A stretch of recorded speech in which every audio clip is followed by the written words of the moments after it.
ડુંગરા police station વિસ્તારમાં આવેલ કરવડ ગામના તળાવ કિનારે એક અજાણ્યા ઈસમની લાશ મળેલી, જે બાબતે પોલીસને જાણ થતાં પોલીસ તાત્કાલિક ઘટના સ્થળે પહોંચી ગયેલી અને લાશને પ્રાથમિક દ્રષ્ટિએ જોતા ઈજાના નિશાનો જણાઈ આવેલ, જેથી આ અજાણ્યા પુરુષની કોઈ હત્યા કરી હોય એવું પ્રાથમિક દ્રષ્ટિએ જણાઈ આવતું હતું.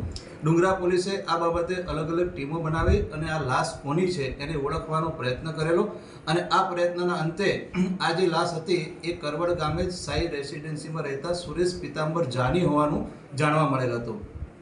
ત્યારબાદ પોલીસે આ સુરેશ પિતાંબર જાના પરિવારજનો એમની પુત્રીની ફરિયાદ લઈ અને ગુનો રજીસ્ટર કરેલ અને તપાસ શરૂ કરેલ. આ તપાસના અંતે પોલીસે એક આરોપીની ધરપકડ કરેલ છે. આ આરોપીનું નામ છે આનંદ સુરેશ પિતાંબર જા, એટલે કે જે મરણ જનાર હતા એનો જ પુત્ર હોવાનું તપાસમાં સામે આવ્યું છે. શા માટે હત્યા થઈ હતી?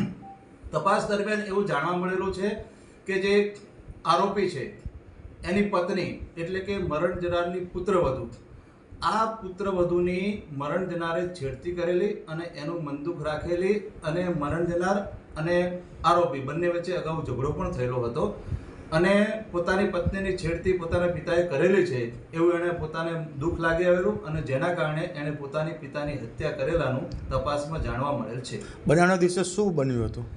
બનાવના દિવસે આરોપી અને મરણ જનાર એટલે બંને પિતા પુત્ર જે ભંગાર લે વેચનો ધંધો કરે છે, આ ધંધા માટે બંને ઘરેથી સાથે નીકળેલા હતા અને ભંગારની દુકાને જઈ પોતાનો લે વેચનો ધંધો પતાવી અને ત્યારબાદ પાછા ઘરે જતા હતા. એ દરમિયાન આ કરવડ તળાવના કિનારે એના પુત્રએ એના પિતાની હત્યા કરેલી અને પોતે ત્યાંથી એકલો ઘરે પાછો આવેલો હતો. આની જદાવતની અંદર હત્યા કરી છે. હા, પ્રાથમિક તપાસમાં આરોપીની પોલીસે ધરપકડ કરેલી છે અને આરોપીએ ગુનાની હકીકત જણાવેલી છે અને આરોપીએ જણાવ્યા મુજબ પોતાની પત્નીની પોતાના પિતાએ છેડતી કરેલી, આ બાબતે પોતાની પત્નીએ તેને જાણ કરેલી અને આ બાબતે પિતા પુત્ર બંને વચ્ચે ઝઘડો પણ થયેલો અને જેનું મનદુખ રાખી અને આરોપીએ એના પિતાની હત્યા કરેલું છે એવું તપાસમાં જાણવા મળેલ છે અને એના લગતા જે પણ એવિડન્સ છે એ પણ મળેલા છે. વધુ તપાસ ડુંગરા પોલીસ કરી રહી છે.